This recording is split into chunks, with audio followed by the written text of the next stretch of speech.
எல்லாருக்குமே வணக்கம் நண்பா. நாம இன்னைக்கு இந்த வீடியோல எக்ஸல் இருக்கு இல்லையா, அதுல ஒரு டேட்டாவை நீங்க வச்சிருக்கீங்கன்னா அதுக்கு ஏத்த மாதிரி பை சார்ட் எப்படி போடுறது அப்படிப்பட்ட விஷயத்தை தான் ஒன் பை ஒன்னா லைவா சொல்லி தர போறேன் உங்களுக்காண்டி.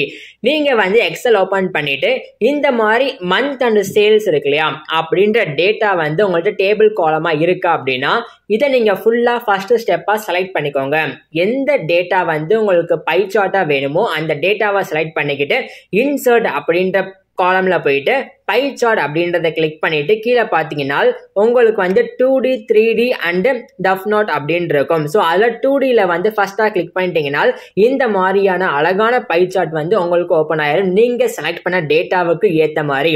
ஸோ இதை நீங்கள் எங்கே வேணால் மூவ் பண்ணி வச்சுக்கலாம். கர்சரை யூஸ் பண்ணி அந்த ஃப்ரீ ஸ்பேஸ் இருக்கு இல்லையா அதை கிளிக் பண்ணி நீங்கள் மூவ் பண்ணி வச்சுக்கலாம். தென் கிராப்மே பண்ணி சின்னதாக்கலாம், சைஸ் பெருசாக்கலாம்.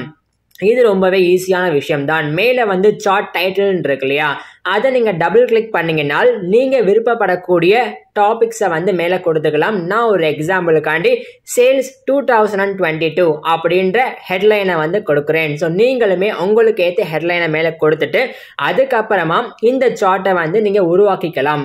அது மட்டுமே இல்லாமல் சார்ட்டுக்கு டிசைன் இருக்கு இல்லையா, பேக்ரவுண்ட் கலருமே ஈஸியாக சேஞ்ச் பண்ணலாம். டிசைனில் போனீங்கன்னா உங்களுக்கு 1 by 1 கலர் வந்துட்டு இருக்கும். ஸோ எனக்கு இந்த கலர் பிடிச்சிருக்கு அப்படின்றதுனால, அட்ராக்டிவாக இருக்கு அப்படின்றதுனால நான் இந்த கலரே வச்சுக்கிறேன். அது மட்டுமே இல்லாம இந்த மாதிரி பண்ணி முடிச்சதுக்கு அப்புறமா நீங்க டேட்டாவை சப்போஸ் சேல்ஸ் இருக்கு இல்லையா அதை சேஞ்ச் பண்றீங்க அப்படின்னாலுமே அதுக்கேற்ற மாதிரி இந்த பை சார்ட் ஆட்டோமேட்டிக்கா ரீசைஸ் ஆயிரும். ஸோ அதனால பை சார்ட் போட்டதுக்கு அப்புறமா கூட நீங்க டேட்டாவை மாடிஃபை பண்ணாலும் ஆட்டோமேட்டிக்கா அது இந்த பை சார்ட்ல அப்டேட் ஆயிட்டு இருக்கும்.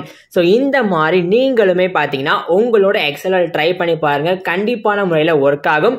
நம்ம சேனலை சப்ஸ்கிரைப் பண்ணாம இருந்தீங்கன்னா சப்ஸ்கிரைப் பண்ணிட்டு மேலும் ஏதாவது கேள்விகள் இருந்துச்சுன்னா கண்டிப்பா கமெண்ட் பாக்ஸ்ல கேளுங்க.